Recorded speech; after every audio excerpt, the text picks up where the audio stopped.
Time now for the voice of the land on the Big Play Network with your hosts, Kevin Arnold and Always Positive Jay. So basically, all these teams we like, and your hometown team, Cavs, Guardians, everybody's winning except for one team.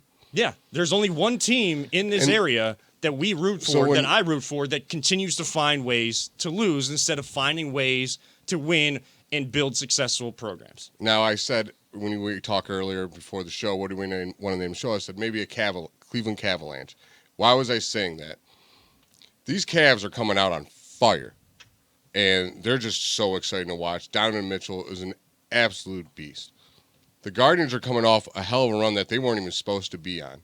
And Tristan McKenzie on World Series coverage is saying, like, he's coming.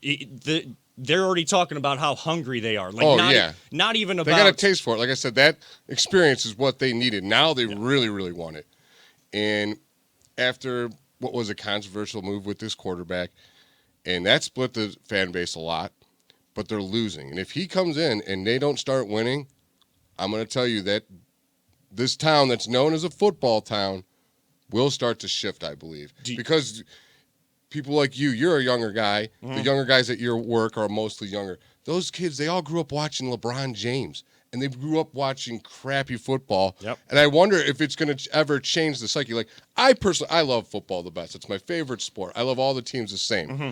But I could watch football. It doesn't matter who's playing. I could just sit there and watch football, like how you were at soccer. Yeah. And I feel like that's what the Browns are holding on to right now, is everyone's love for football in this town, because it is a football town. It was born in this town, and they better get a hold of themselves. I can't wait to see Andy's reaction to this guy. I can see him on the screen right now. I was going to say, Jay, I think part of the problem, well, not part of the problem, but there's only 8 home games. Mm-hmm. I mean, there's 17 games in the season for football compared to 82 for basketball, 162 for baseball. So it's much more intense. Right, because there's such a limited quantity. Mm-hmm. It's like a rarity. So I think that's why it's just like a huge buildup for football, because it's just once a week. It's mostly Sundays.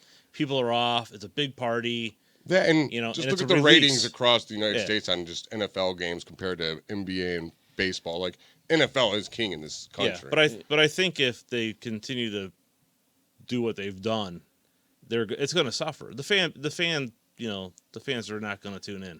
Yeah, well, at some point that's going to happen, but I'll believe that when I see it, only because, let's say this season continues to go down the drain and we have to suffer through even more crap this entire season.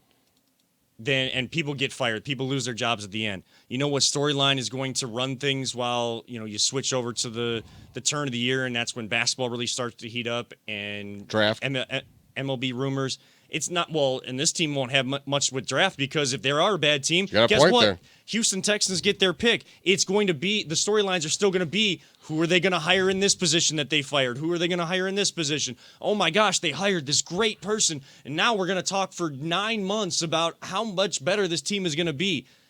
You can't talk about that until you actually see it. Don't talk about it, be about it. That's what the Guardians are doing. That's what the Cavs are doing. That's what Ohio State is doing, even not at their best. They find a way to win when it matters most. All of these teams we just talked about in the opening segment, to avoid talking about the Browns, was to make a point that no matter what, these teams are finding a way to win when it matters most, just like the Cavs did in overtime against the Celtics, just like Ohio State did in the fourth quarter this past Saturday, and the Guardians won so many games in walk-offs and in big moments in the wild card, and even in that series they lost to the Yankees in. The Browns find ways to lose. If they find a way to lose tomorrow night, boy, that 2 weeks between this Monday night game and the next game, I believe, against the Miami Dolphins in Miami, it is going to be... It better be just Cavs up front, because I won't be able to talk about, and I won't want to talk about Browns for 2 weeks when they're not even playing, and the teams that actually care are out there in front.